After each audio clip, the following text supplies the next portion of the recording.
So welcome everyone to the Pharma 4.0 webinar sponsored and hosted by Mariana, talking about digital strategies for manufacturing. I'll do a brief introduction of the guests that I have. One is Agam, Senior Vice President and Chief Technology Officer at GSK. Welcome, Agam. I know your calendar was crazy busy, especially today, so I appreciate that you took the time. And Sean, he's the Senior Vice President of Global Drug Substance Operations at Moderna. Super glad, Sean, that you took the time. Or I know that you weren't as billed. We had someone else sitting in your seat, and you were gracious enough to come in and fill in for him. So we'll talk about that in a minute. And those that are attending, we had 79 people accept. We're over 30 already joining the call. Some big brands, Becton Dickinson, BMS, Merck, Pfizer, Regeneron, Sanofi, just to name a few. A few contract manufacturers, Andolin, CoreRx, Emergent, Vertex, etc. Some consulting firms, IBM, NTT, Cinity, and many others. Some equipment manufacturers, Siemens most notably. Some other firms, Kenvue, consumer product spinoff of J&J, Lonza, Nestle, etc. So thank you for taking the time, and I hope to make this worth your time, by the way. So without further ado, I'm going to ask each one of my guests to tell me a little bit about their company and a little bit about their role in the company.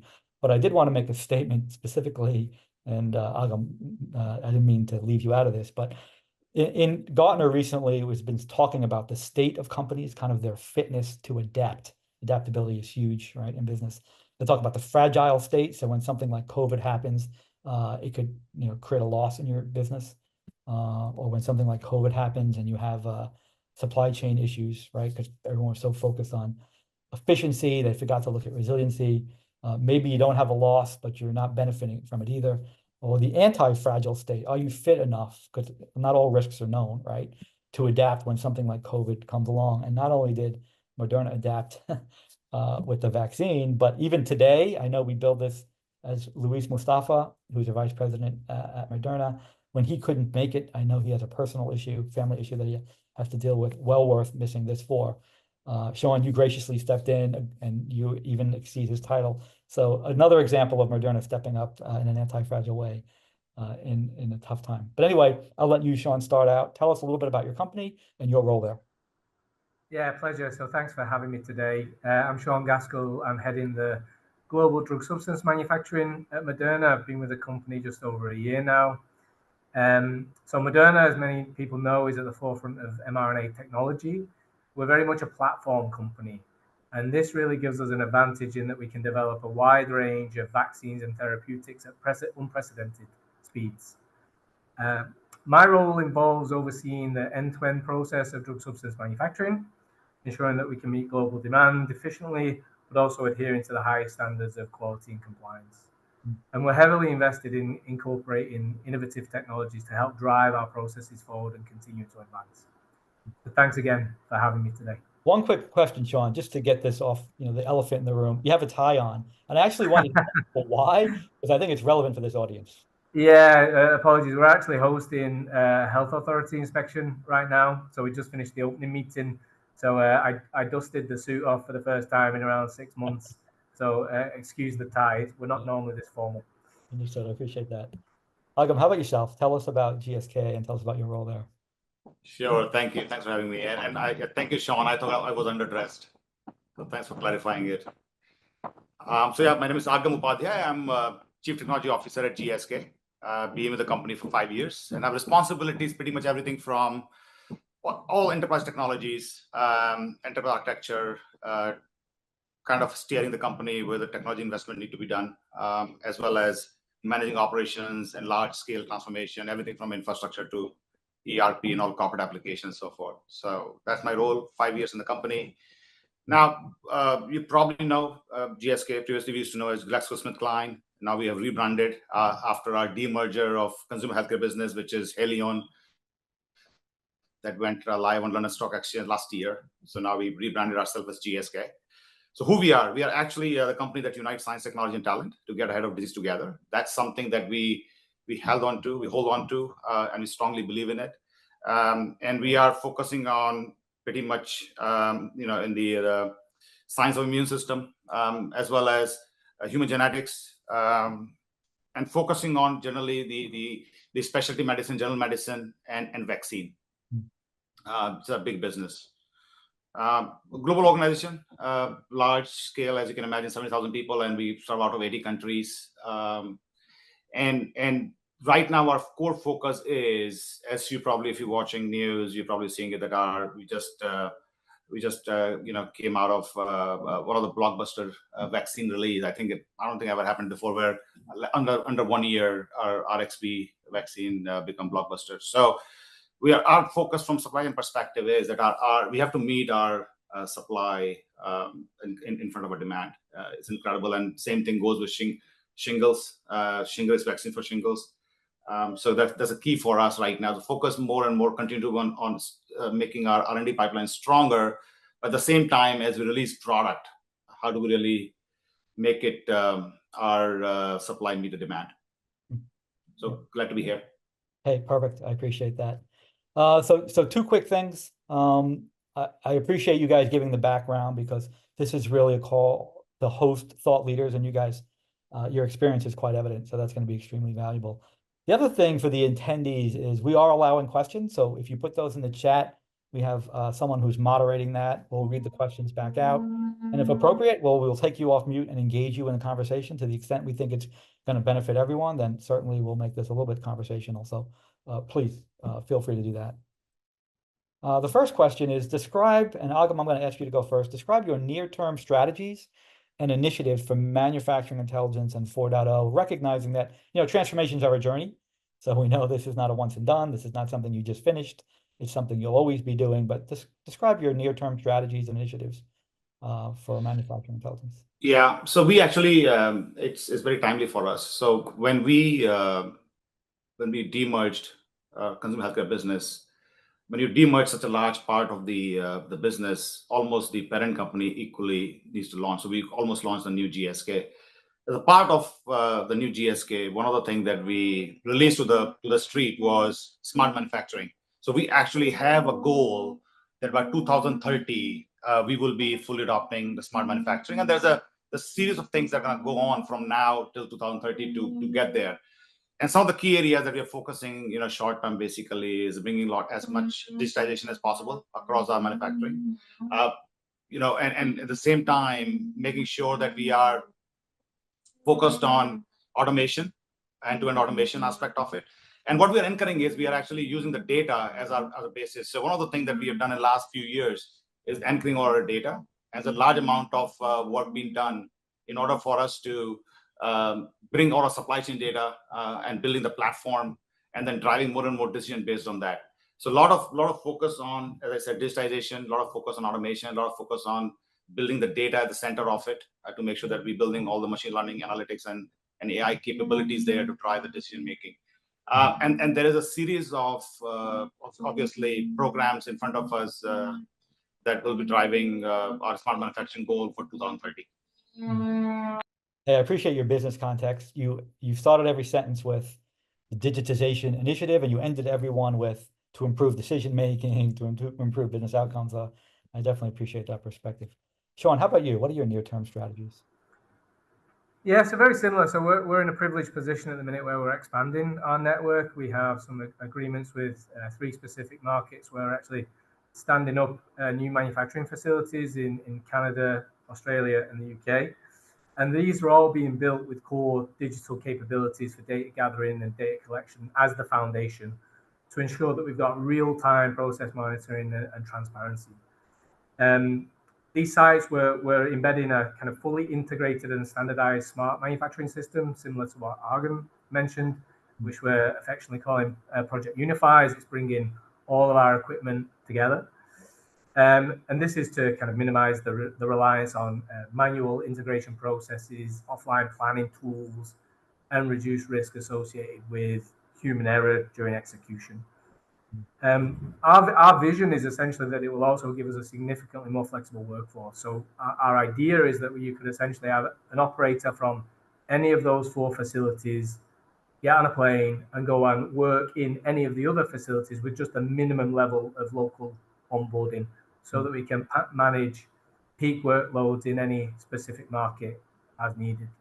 Mhm. And we're also, as part of the commissioning, we're trying to utilize augmented reality and virtual reality to assist with CQV activities and training to really, let's say, make those processes more efficient. I loved you showed your life science pedigree. You referred to efficiency and training, and you ended every sentence with reduce risk. So I appreciate it. So in interest, my texts are blowing up, by the way, and this is really for the attendees. If you have a question, the chat feature is disabled. You have to ask the question in the Q&A feature. So just keep that in mind. I'm going to roll to the next question. Sean, I'm going to let you start with this one.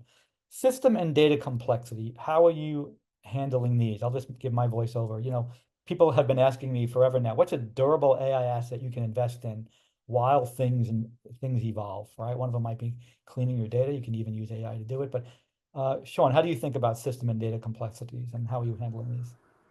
Yeah, I mean, data complexity is a critical focus areas for us. We've got multiple sources of both structured and unstructured data across our organization.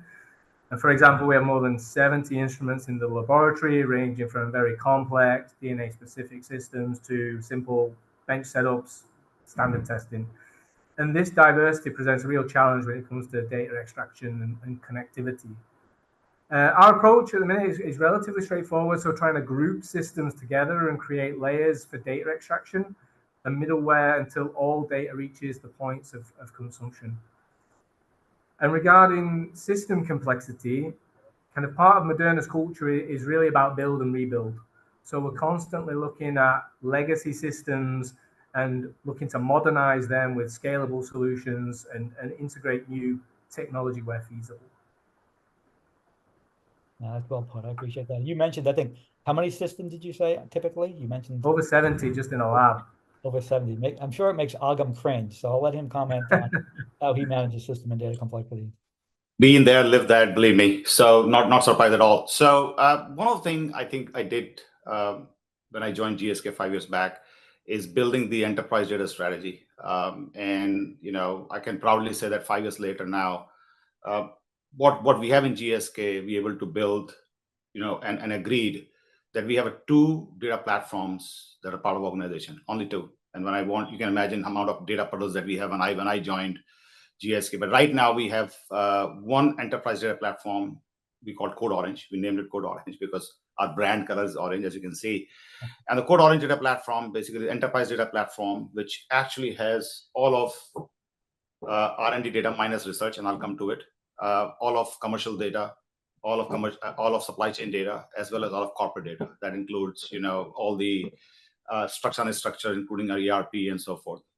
And this is internal external data all. So we built this data platform in order for us to then do everything what we want to do, which is enabling us to now make a decision. So this is building machine learning on top of AI capability, and then kind of creating a decision-making power for all our business. Now the system complexity is absolutely critical part of it. So when the first time when I came up with a strategy and implemented, it failed. It failed because of the same reason, because if you think of it inherently, the supply chain, R&D, and commercial and corporate and so forth, they run at different speed. They have different requirements and so forth. So learning from that was the concept stayed same, which means we still needed a uniform data platform, but then converted the architecture into a more harmonized mesh. So it built a mesh-based decentralized data platform with a common governance, common data tool, data sets, access, and curation of data, which now come fast forward. We are, I think, one of the few organizations who are getting most benefit out of it when it comes to for example, like AI, like we've been working with AI a lot before the AI or Gen AI became the mainstream topic after ChatGPT. This but helped us to even ride the hype that's been there in order for us to build the capability. So right now, if you think from supply chain commercial perspective, the next best action after SCP interaction now happened using this data and data platform. Or if you're thinking about, how are we going to taking care of the inefficiencies in supply chain. This is the data platform that we're using it. But I want to add one more thing, though. One thing that I left out of strategy, which is part of data complexity, and I think Sean was touching a little bit about the labs piece as well, that in pharma industry, especially from R&D and manufacturing perspective, there's something called edge. And the edge is growing exponentially. If you think of it, R&D labs as an edge, or if you think manufacturing and logistic and warehouse another edge, where the compute requirements and data is exploding. So that's something that's still unsolved. which means how are we going to bring the similar data capabilities? How can we create all these edges as another node to the same mesh architecture to then drive the most value right now without moving the data or without moving or spending so much money on technology itself. So that's something I'm working with industries. I'm working very closely with hyperscalers and some of the large SIs. I'm working with the CEOs to see if there's a commercial aspect of it that actually GSK can bring it forward, and then everybody else can actually get benefit out of it as well. So that's one part is not solved. But largely the data where we are sitting right now is a much mature state. I love the way you said it, and I could spend the rest of the day, I think, on this slide, especially when you brought up edge computing. I mean, while people are spending billions of dollars, and that's with a B, on ERP systems, maybe going to SAP S4, take the pick. I think there's a lot of business value to be extracted out of the edges, right? No pun intended. But it does create the problem, and I'll introduce a new word, data interoperability, which is, and I put system end data, and I could have put systems end data again, right? Meaning to each other. How do you do kilos and kilograms and Fahrenheit and Celsius? You get the idea. See, if I may, yeah, please. If I may, I can tell you one thing. I think what we are not realizing, and soon we're going to realize, I think the biggest biggest asset we have is data. I think every company who is anchoring and kind of spending and investing and paying attention to data are going to win. But at the same time, it's going to become a problem. Because the explosion of data and the amount of data that's with us, if we don't come up with the right strategy and solution, it's going to become a lot more liability than an asset. So it's both, it's a two-way sword. It's basically paying attention to it, making sure we're building the asset and driving the business. At the same time, have a strategy to deal with it before it becomes an expensive problem. Yeah, very well said. All right, Agam, while you have the floor, let's talk about the next topic, which is business complexities. Like, we do all of this for the business, right? For example, Novo Nordisk acquiring Catalent. Will it change the way farmers think about what the next CDMO to use? And the way I think about the business context on this call is, life science companies, they're more than a business. They have a social contract to do good, but they're not less than a business, right? They have to be profitable to meet those commitments. So how do you try to manage all this infrastructure and all of this data to make sure you're being profitable, right? Yeah, I mean, I think good point. I think like most companies, we do, and this is why our global supply chain, the leadership team that's there, and the strategy team that's there, they're constantly looking and evaluating what the fine balance looks like, and where something that close to us versus something that can be shared with the partners and some of the other partners. I mean, you saw Lilly, they're going completely different way. They're trying to do even things that are none of us thought is doable. So I think this market is evolving, to be honest with you. And at this point in time, I think all I can tell you is that everybody need to be open-minded. Everybody need to be aware of changes that are happening and the business model that is changing, the demand that is changing, and the speed of innovation that is changing, which is critical part. I think anything that COVID has taught us is that the innovation cycle is pretty faster. And obviously technology, and being a CTO, I can say that with the technology, the innovation cycle, especially pharma, is even accelerating far faster than ever. So on this topic, I can only say that, and we are obviously that company that we are keeping an open mind and evaluating market and then making the decision with agility as we see the change and the business impact is happening.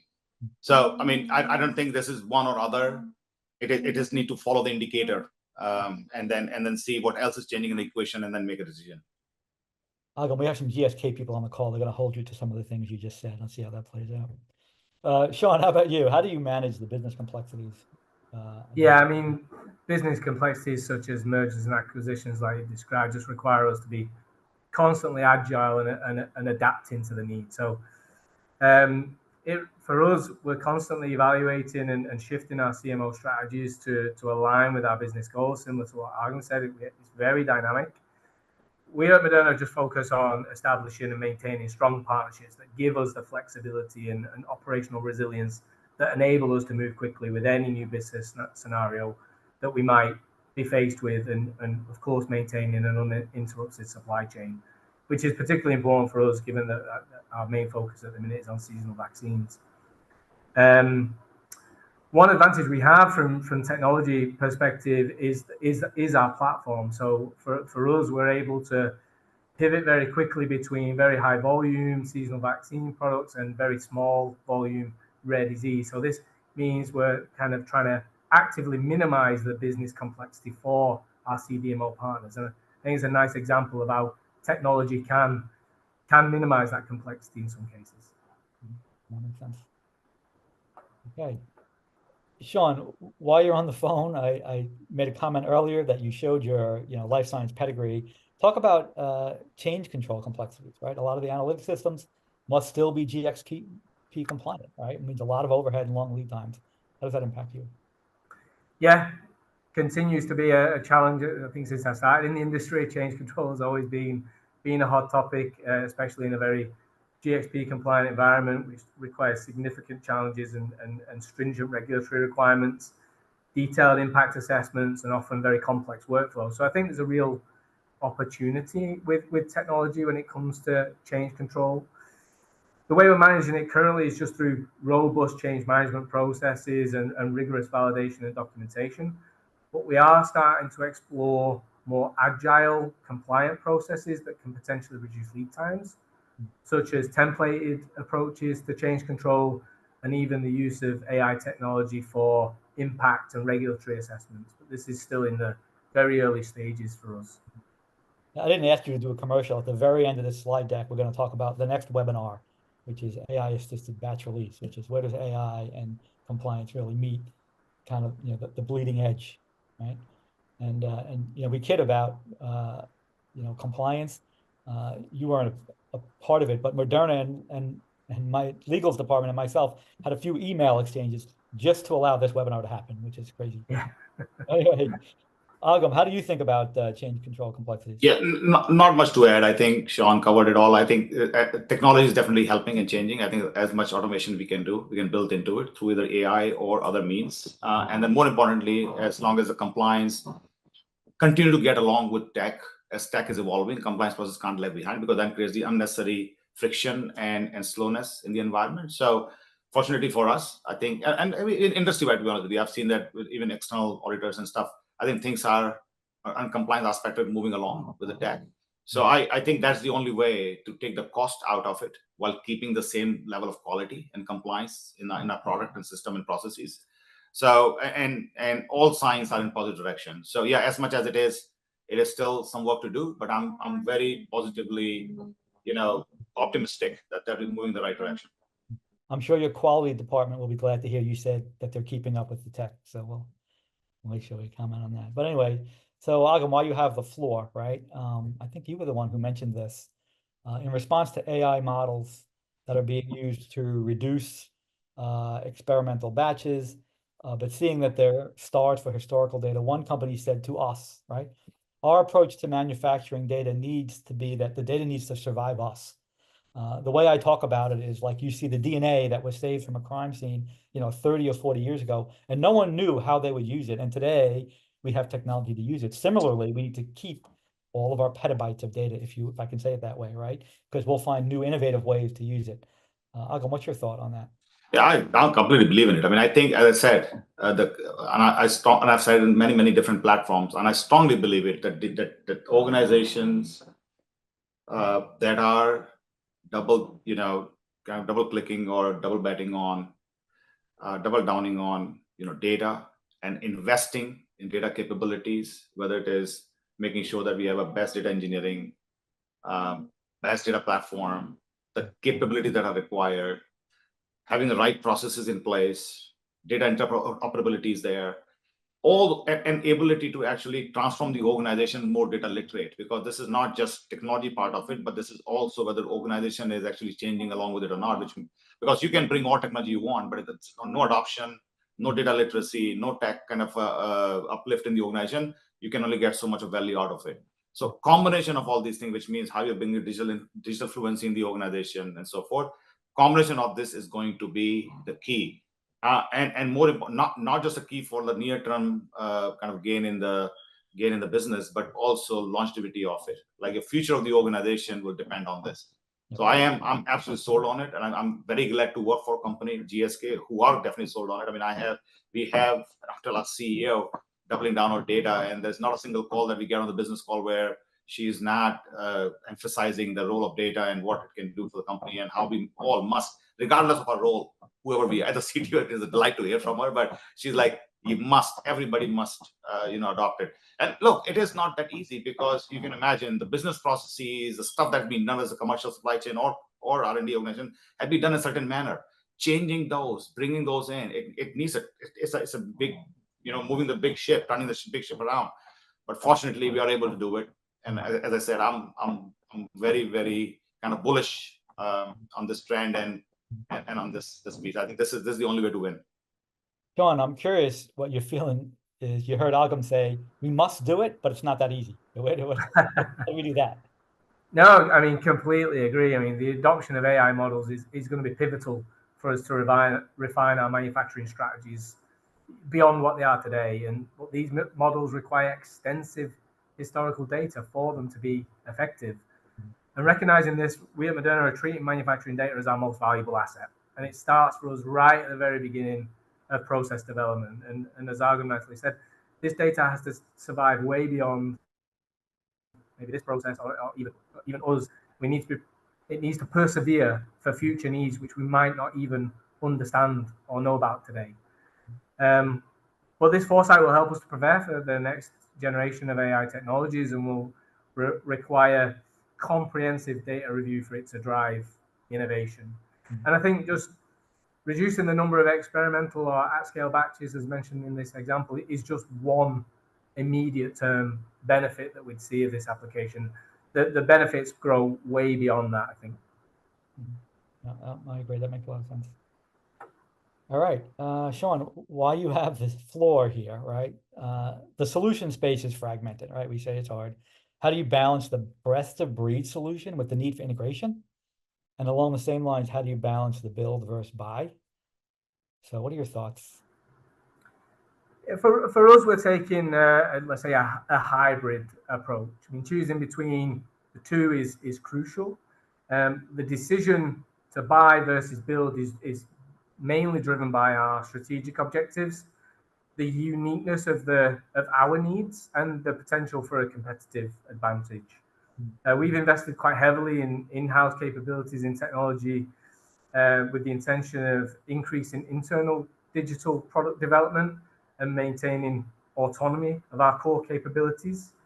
We have an office in Seattle staffed with Moderna employees, all of whom have a background in very advanced or some of the most advanced tech companies out there. So we are building our internal capabilities, but at the same time, we're developing key relationships such as OpenAI. So it's a hybrid approach for us. And it depends literally on the specific business cases that we see day to day. I can tell you, it's not for us. The decision to buy will not be driven by a lack of understanding our expertise, but basically out of agility or the need for agility or partner recognition. So Agam, I'd like you to pick at one of the things that Sean just said. He talked about doing a lot of these initiatives, advanced AI models, staff training, and everything in between. And he talked about competitive advantage, and yet oftentimes as publicly traded companies, the board or the C-suite is coming down and say, you just do whatever you can to cut costs. I mean, how do you manage that? To be honest with you, look, cutting cost, I mean, that's like operational efficiency. We all should be doing it. I think that somehow seeming negatively, which I don't see that way. I think this is the right thing to do. I think we should always be looking to see how we can optimize and take the cost out of the system. But I have never worked in the company, present company included, where I don't have a money for transformational or value-added or business value-added programs like we're just talking about. So look, I mean, from the solution space, fragmentation, that's true. It's always going to be the case. The way I approach it is, and especially answering the question from the buy versus build, is that I'm not reinventing any wheel, but then I'm not waiting for wheel to be invented either. So that's the approach that we take, which basically is that, look, if the solution exists and the best in class solution, and let's get it. But if not, then let's get onto it and drive it. So, for example, we are in process of right now building. Actually, we built it, but we continue deploying it in our organization. It's almost it's our own AI. Digital assistant that is based on OpenAI. So it's a classic example of where we are using, currently we're using OpenAI LLM in our core and building stack of tools and capabilities to now building this digital assistant, which all 70,000 people will have it, where they can have all the questions answers from policies perspective or HR perspective or this and that. They will have all the knowledge available to them from the company perspective. They can create content. They can actually evaluate and summarize and kind of even evaluate the documents or merge documents or content in any shape and form. It can do a lot of tasks that actually today they have to go in various spaces. Now, this is a classic example where we actually build the capability while integrating the solution that existed, because the whole solution didn't exist in our environment. And then there are strictly buy-only decisions. So when it comes to IP, when it comes to like something which is a lot more intellectual property for us, and especially in the research side, absolutely you can bet on where we're going to be doing all kind of build aspect of it and keeping close to our vest when it comes to that. So it's a combination of those pieces I see where the future is. And by the way, don't assume that the solution space is going to get any better. It's going to get even further fragmented as the journey go on. Yeah, I got it. Sean, anything to add? No, I think Agam covered it nicely. Okay, let's see. Why does investing in innovation matter? You know, I quoted Amira's law here, which is quite old, right? People tend to overestimate the short-term impact of new technologies and underestimate their long-term effects. Sean, I'm just curious about your view of that. Yes, it's a thought-provoking quote for sure. I mean, for us, investment in Pharma 4.0 is not just about staying current, but it's about driving the future, leading the future. And for us, these investments are they enable our mission ultimately, which is to deliver the greatest possible impact to people through mRNA medicines, and enabled us to produce high quality medicines more efficiently and more rapidly to market needs, which is critical in a world where speed can ultimately save lives, as we saw during the course of the pandemic. And I think this is nice, you know, this emphasizes the point that over the long term, these technologies will ultimately drive down cost and improve our ability to innovate. So we have to do it. We have to invest to stay ahead. Yeah. There's always a time horizon problem, right? The investment, return on that investment, and earnings per share this quarter, and balancing all of that. Agam, what's your view? Why do we have to invest now? What does innovation matter? I mean, as a pharma company, it's our DNA. I mean, without innovation, how are we going to survive? I mean, look, GSK is a 300-year-old company. How do you think it's surviving for 300 years? So innovation is a key part. I think innovation is in our DNA. I think question is more valid whether, you know, what's the innovation outside of science looks like. So like this innovation is no longer just science only. That used to be the case, where there's a lot of innovation happening, you know, in biology or chemistry, and finding different ways of target identification, finding different ways of molecules, and then development process. Now with tech coming in, I think that's changing the game. So suddenly now you can see the power of how can I use the data and AI and machine learning to do a better target identification.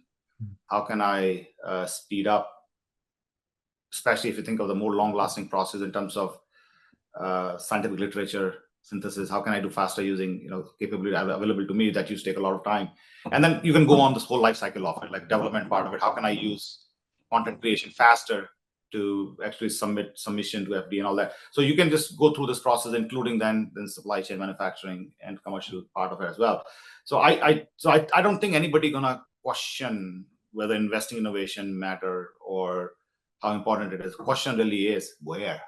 Like our ability to invest in the right area, in the right innovation, in the right cycle is going to matter. I mean, you can imagine right before ChatGPT, AR, VR, this whole meta thing was booming. And I still, by the way, I still strongly believe it is. It's something, but then there comes something different, a different shiny object. People just turn immediate attention there. I'm sure there's another shiny object about on the horizon. We're going to stand there. So I think the key here is that how we as an organization are going to take our investment and really bet on the right innovation. And so it's not about why, it's going to be what and when to get the most value out of it. I think that's really well put, actually. So while you have the floor, and earlier you said, I don't want to do that again. What mistake would you never want anyone else to make? Agam, we'll start with you. Yeah, I think, look, so mistakes have the very degree of This morning itself I made a mistake. I'm sure you're looking for more of from the perspective of that, a strategic mistake that can actually create a lot more disruption than the pieces, right? So I can tell you, without going the specific of it, I think when you think of innovation, when you think of transformation, when you think of investment, the timing and the hype cycle where it is very important to evaluate. I think you do things off and it can come and hurt you. So in other words, if the problem that you're solving, the timing of it, the solution of it has to be alignment. So I've made that mistake, which was pretty significant at the time, and all the reason was because I just did not properly align all these three areas, which means the amount of investment needed, the hype cycle of that, what was that, and the problem, the timing of it didn't align well, and it created a lot of issues for us. So I am that one thing I will never do. That's why every time that in technology, and we were talking about that earlier, I'm very careful to understand and evaluate to make sure that it is aligned properly to deliver what needs to be delivered. Even currently, there's so many things out there that people are jumping on it, and I'm very pragmatic about it. So, the whole idea of test, learn, and then move forward has become, how can I really fail fast or success fast, whatever you want to call it, is very important, rather than jumping on it with both feet on the deeper side of the pool. Yep. Not doing it again, I can tell you that. Yeah, it makes sense. How about you, Sean? What are lessons learned? Yeah, so I think, thinking back to some earlier projects, I think it's important not to necessarily, like colleagues here might kick me for saying this, but not rush the implementation of new technology without the need for thorough testing and particularly stakeholder and end user engagement. I've seen many a project, many a technology that's been game changing but failed because of early operational challenges or just a lack of end user buy-in.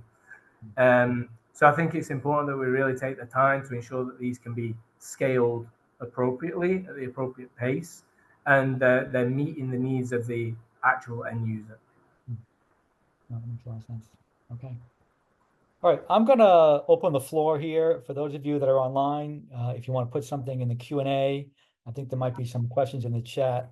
I'm going to open up my screen and see if I can see it here. Got two questions here. Okay. So first from Brad Hellman, Adam brought up the importance of data. Would like to ask what tools and processes he uses to manage those, that enterprise data strategy that he said that he had. Yeah, look, so it probably need a lot longer time to answer the question. So to think of it, that first of all, it's very important to think platform. Obviously, think strategically, but they think platform. So what I'm talking about from data perspective is that we build a comprehensive, best-in-class platform that requires. So if you have to build a data strategy, think about the longevity of it, and what it requires to then sustain the growth and evolution, and especially all the innovation that is happening around it. So we built a data platform on the cloud from the get-go, because we knew, even before we started moving into the proper cloud strategy, which, by the way, also getting executed parallelly, that we built our platform on the cloud, because we knew that most of the innovation is happening on the cloud, and then that's where we're going to get the most of the ecosystem partner for us to do that. So that was one thing. And then, so we built that on top of Microsoft ADL. And on top of it, then we said, okay, who are the right partners who will come and actually help us? So we use the data lakehouse capabilities. So we use Databricks to basically do on top of it. And then we start adding key by key. So we use Collabra, for example, for our cataloging. And then we just keep building the capability on top of it. And then more importantly, the design, so that we can actually serve the business and capabilities. So then we build the harmonized aspect of it. And then we brought in then machine learning, various machine learning models, and then how do we really control them? Start bringing smart controls in it to make sure it is safe, secure, compliant from all perspective. Then we started saying, okay, in order for us to have access control, what kind of active directory we need to do, use AAD from that perspective. So it is not a one tool or one set of. It is a connected ecosystem that builds this comprehensive end-to-end platform that basically serve us from data ingestion to then data consumption. Yep. Hope that answered the question, Brad. Good, I appreciate that. All right, so I'm having a lot of questions. Sean, I'm going to bundle a few of them for you. Let's give this a go. Ready? So Nan asked, this is a loaded question. What types of manufacturing data have you identified as the most valuable? And what are the biggest digital initiatives do you have going on at Moderna today? Sorry, could you say the first question again? The first one was, what type of manufacturing data have you identified as most valuable for your business? Oh, wow, that is a tough one. I mean, that's what I thought. Yeah, I mean, every source of data across the operation is critical, right? If I had to pick one, for me, of being an operations guy, it's the process performance data that allows us. One of the things that we're seeing with our Unify setup is that we're getting this in real time, so that we can start to see, in the event a particular parameter starts to go out of trend, we can immediately respond to it in real time. So for me, it's that in situ process data is the most critical to ensure that our processes remain in control and we can supply medicines of the highest quality. But I could pick any. I mean, you can't have a process without fully qualified equipment. So our preventative maintenance and our qualification data, one could argue, is equally important. Yeah. I'm going to ask you another question. I'm going to try to bundle up a few of them here, and I will respond back, by the way, to everyone in emails with some of these questions. But it's this idea that how do you manage moving to new technologies while keeping the business functional and operational kind of at the same time? Right? Yeah, that is a challenge. I mean, again, we're in a privileged position at the minute where we're standing up new facilities, so we're almost using them as a platform to experiment, for want of a better word, with new technology, or really take our manufacturing platform to version 2.0 or 3.0, and then from there, ensure that we can operationalize that technology. We're doing this across multiple sites, so we get a good idea of where the kinks are, and then we want to bring it back into our, let's say, flagship site that's fully operational, where we have very little downtime at the moment. So we're utilizing those new sites at the minute for new technologies. Mm-hmm. Once we have a platform, once we ensure that it is truly standardized, that's when we start to bring it into our commercial assets. Yeah. Agam, I want you to piggyback on what Sean said, and I'm going to rephrase the question. Someone says, how do you manage pushback? I would say, how do you manage the change management and the people factor while you're trying to move them into a digitized world? Yeah, I mean, it's not easy. So as I said earlier, I think any program, any large program, any transformation program, whether it's a business transformation or tech transformation, is very important that change management is integral part of it. Now, along with change management, I think the literacy part of it is equally important. You can't bring in a new technology, whether it's a business platform or tech platform, right? So even mRNA, for example, Sean, you would agree, if you don't have a people, understand what it is, how can you bring in so I think the digital fluency or any kind of learning fluency is required. So right now within GSK, every program when we put together, I think two things become integral part of it. One, well, I would say there's another fourth dimension of it, which I'll touch for it. So one is that we make sure that there's a strong change management piece there. So there's a clarity in terms of communication. There's a clarity of, what the benefits are, the clarity of what it means, how it's going to go, and so forth. And why are we stopping investment on something and pushing investment here? And answer as many questions as possible, because if you don't answer why, people will make up their own why, and then they'll push against it and going to start becoming a problem. The second is literacy program. So whatever program is, making sure that we are appropriately, whether it's practitioner or user, we're uplifting. Like AI is a classic example. So there will be AI practitioner and there will be AI consumer. We make sure that we are actually educating all. So because unless you know how to write a good prompt, you're gonna waste a lot of token. It's gonna be expensive. We want to get the answer. So how can I improve you? And then there's a practitioner who can do Python programming to actually upscale the backend part of it. The fourth dimension is also very important now, because if you can think, everything is becoming cloud and consumption-based model and subscription-based model. It's called FinOps. So if you don't have financial aspect of it probably built in, it's going to create a lot of problem for you in any kind of transformation and so forth. So I think these things are becoming critical for all programs to drive forward success.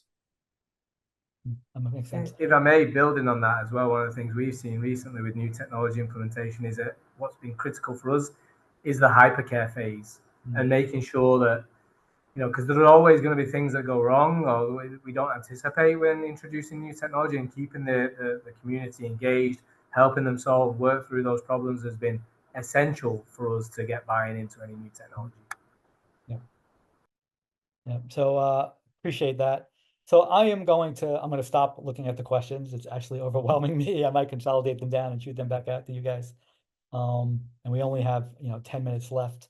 So I do want to pivot to what's going to be next. This has been a very kind of great broad overview of Pharma 4.0, if I can say it that way. And the next time we meet, we're going to get down to a very tactical question. And if I just say the word, I want to know what comes to your mind, to kind of to plant the seed of all the things that we should address in the next meeting. And the topic is, AI assisted batch release or batch release by exception. What comes into your mind? And what do you think should be some of the topics we should bring into the next meeting? Sean, we'll start with you. Yeah, I mean, I think it's a tremendous opportunity. Manufacturing, we tend to, have a unbalanced focus on manufacturing lead time and typically forget the release and disposition lead time, which typically are more challenging. Processes are still very manual today, longer lead times than they should be. And I think the utilization of AI for this could be game changing. And so I'm excited to learn more. Okay, you'll be there. Agam, how about you? What comes to mind when I say those words? I think what comes to my mind is Copilot, basically, right? So if you think of it, the way the world is moving right now is that I think people are realizing that machines are still not there to replace humans completely in almost all the tasks, unless it's a repeatable pattern task. So if you think of a batch releases, and especially in the GXP environment, what I'm thinking is more and more, it's like a Copilot kind of pieces, which means more efficiency and more Copilot driven batch processes or batch release processes that are going to be key part. But who knows? By the time we meet, the things are changing so fast. It may be a full pilot instead of Copilot. So we'll see. Yeah, Agam, I spent some time talking about Moderna and how anti-fragile they are. I'm going to talk about you specifically because some of the things that you said, which is, innovation and cost, they don't have to be opposed. And there's no better example of that than in life science. And I think about laparoscopic knee surgery. We all talk about the engineering triangle. We talked about good, fast, and cheap. You kind of only get two, right? We learned that, when you're in college. When the reality is that type of surgery proved you can be better, faster, and cheaper with the right innovation. That's right. I think outside of specifically R&D for new drugs and new medical devices, it's true even at the way we operate, right? And you gave the example, the AI batch release, where sometimes the batch release is so expensive, it's hindering the commercialization of a new product, right? Exactly. There's a place we can bring the technology inside, do a better job, right, at a better price. So super excited to venture into that area. Anyway, thank you both very much. I'm humbled that you both joined, as is the audience, and I can't wait till we meet again. Thanks. All right. Take care. Thanks so much. Bye-bye.